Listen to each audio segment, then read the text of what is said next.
Oi, gente, tudo bem? Vim aqui depois de uns 2 anos, mais ou menos, mais tempo, conversar sobre a laringomalácia da Maria. Contar um pouquinho sobre como foi essa evolução e como está nesses quase 3 anos da Maria, né? Então, assim, estou aqui como mãe de uma criança que teve laringomalácia. E não estou aqui como profissional da saúde dizendo o que é nada sobre isso, sobre quando que deve procurar um médico, se qualquer estridor é laringomalácia. Então, não, tá? É como mãe. E eu sei o que é passar por isso. Por isso que esse vídeo é bem importante e necessário, porque eu recebo toda semana mensagens de mães que acabam vendo o vídeo que eu fiz lá no YouTube e aí me procuram no Instagram perguntando como é que foi, como é que tá a situação da Maria atualmente, que estão desesperadas. Então, eu sei o quanto esse diagnóstico abala o emocional de mães que estão no puerpério e que a gente não tem nem tempo para pensar, muitas vezes em chorar, em se desesperar, porque tem uma criança que a gente não pode piscar. Então, eu sei o que é isso. Então, só dando uma pincelada para quem não tem ideia o que é isso, laringomalácia, esse nome, nunca escutou? Laringomalácia é quando a laringe, tá, da criança, do bebê, quando ele nasce, ela deveria ser uma estrutura mais firme. E a da criança que tem essa alteração, ela é mais mole. E aí, quando a criança inspira, praticamente ela pode fechar, ou quase ela fecha, porque ela é mole.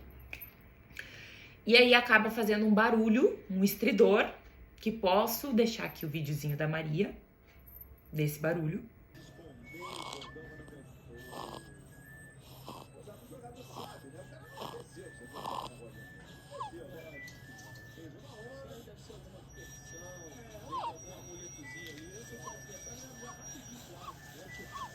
Como eu já contei no primeiro vídeo, a laringomalácia da Maria, ela melhorou por volta dos 6 meses de vida. E quando começou a introdução alimentar, também a gente já não escutava mais o estridor característico, né? Aquele barulho que assusta, né? A gente não escutava mais. Até lá, a rotina nossa foi sim de cuidados, mas assim, cada dia que passava, ficava mais leve. Ia melhorando, até a gente ia esquecendo que tinha laringomalácia. Porque o que acontece? Quando nós saíamos de carro, na cadeirinha, era um local que a Maria ficava sentada numa posição não muito legal e acabava que a gente escutava assim um pouco mais o estridor. Aí acontecia que tinha dias que tu botava e nós, olha, não escutamos o barulho. Ou olha, fez menos, parece que fica um tempinho mais ali sentada, não faz, passa um tempo, começa a fazer. Ou às vezes a gente tava segurando, tá, a posição assim, aí tu ia erguendo, ou baixando, até que tu achava um ponto, parou o barulho, parou o estridor. Deixava naquela posição, quando ia dormir, assim, quando ela era bebezinha, menor, eu não vou saber datas, porque graças a Deus, gente, passa e a gente esquece mesmo detalhes. Embora fique aquela marca, aquele trauma, que eu tenho trauma da laringomalácia, tá?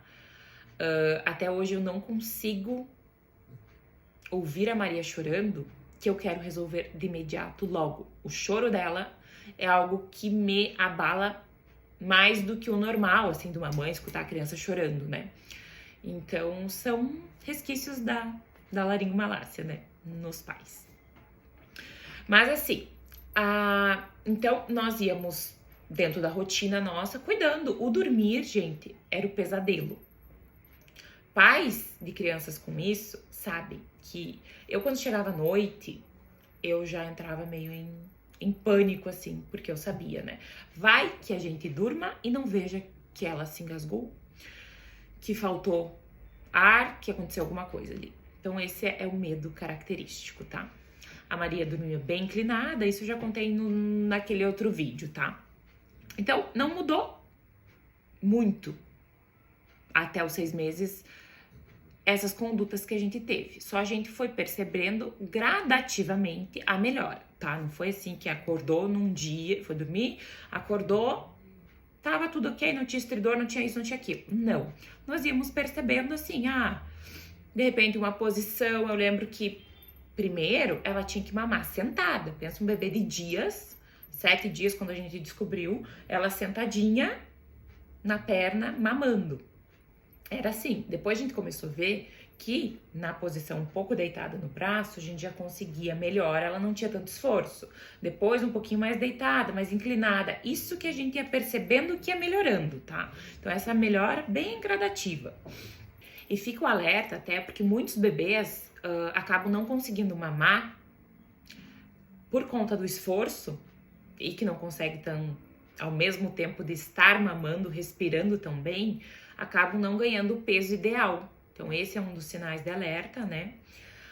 A Maria tinha sim o afundamento da fúrcula, que é o que aqui, tá?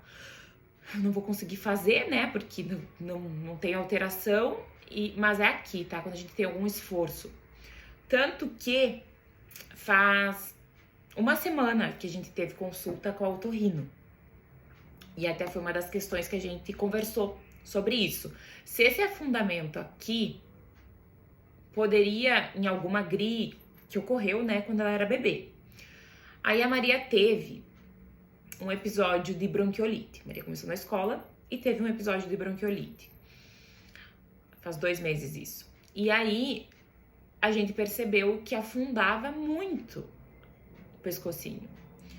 E aí até nós ficamos, será que pode ser alguma característica da laringe dela e que por conta disso, qualquer gripe, resfriado, ela vai ter um esforço maior?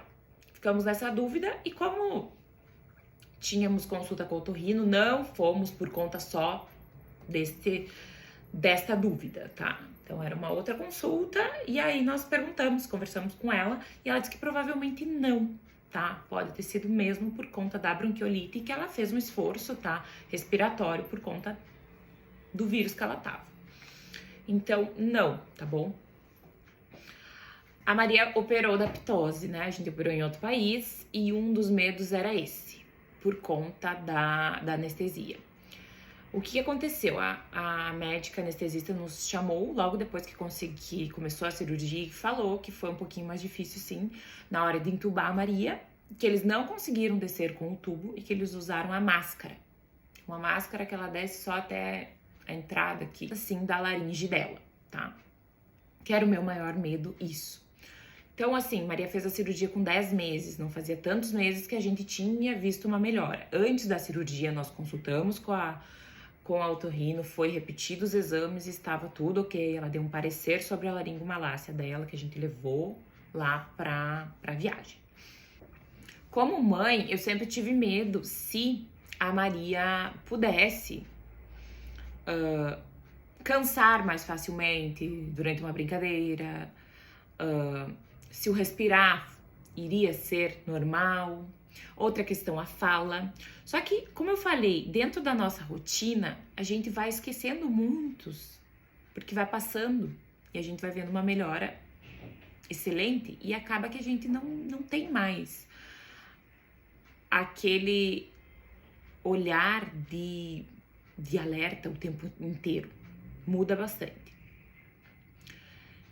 E a Maria não tem, tá? Ela segue uma vida normal, é uma criança super ativa, muito ativa. Ela tem uma desenvoltura motora excelente. A Maria não precisou de cirurgia nenhuma em relação a isso. E tem muitos bebês que precisam, sim, por conta do esforço respiratório. Inclusive, o de uma amiga, ela precisou de cirurgia e hoje ela está perfeitamente bem, tudo bem, não fala normalmente, então também está com 2 anos.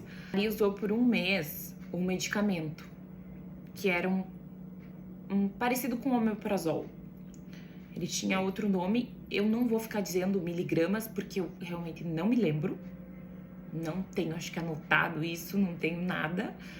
Eu não lembro realmente quanto que era, para dizer para vocês. E muda, né, de profissional que tá acompanhando as crianças e tudo mais. mas era ruim de dar, não tinha as miligramas. Um comprimido, a gente tinha que cortar o comprimido, né, em vários pedacinhos, diluir em água. A Maria fazia náusea, pensa um bebezinho bem pequenininho tomando aquilo, tinha um gosto meio ruim. Tomava, então ela tomou 1 mês esse medicamento. E aí depois não tomou mais, tá? E o medicamento não é para tratar a laringomalácia, né? Porque não vai fazer algo que vai abrir, que vai dar uma estrutura para ela. Isso vai melhorar com o passar dos meses. Então, realmente é um processo, um trabalho de treinar a paciência. E eu vou ser sincera com vocês. A gente quer aproveitar cada fase deles, né? Bebezinhos. Mas, ao mesmo tempo, a gente só conta nos dedos para os meses passarem. E aquilo ali curar, não ter mais nenhum resquício.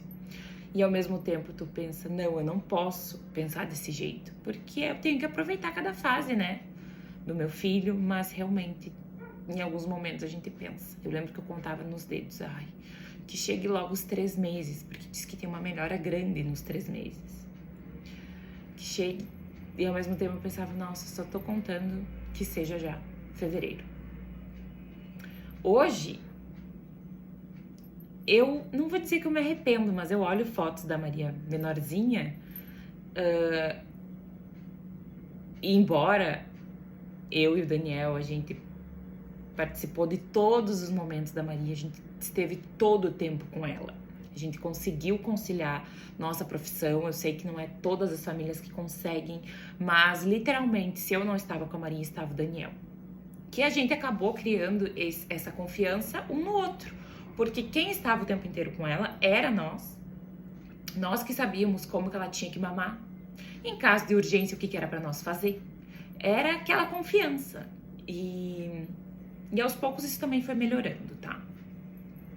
Mas eu entendo pais que estejam pensando isso e não se sintam culpados, tá?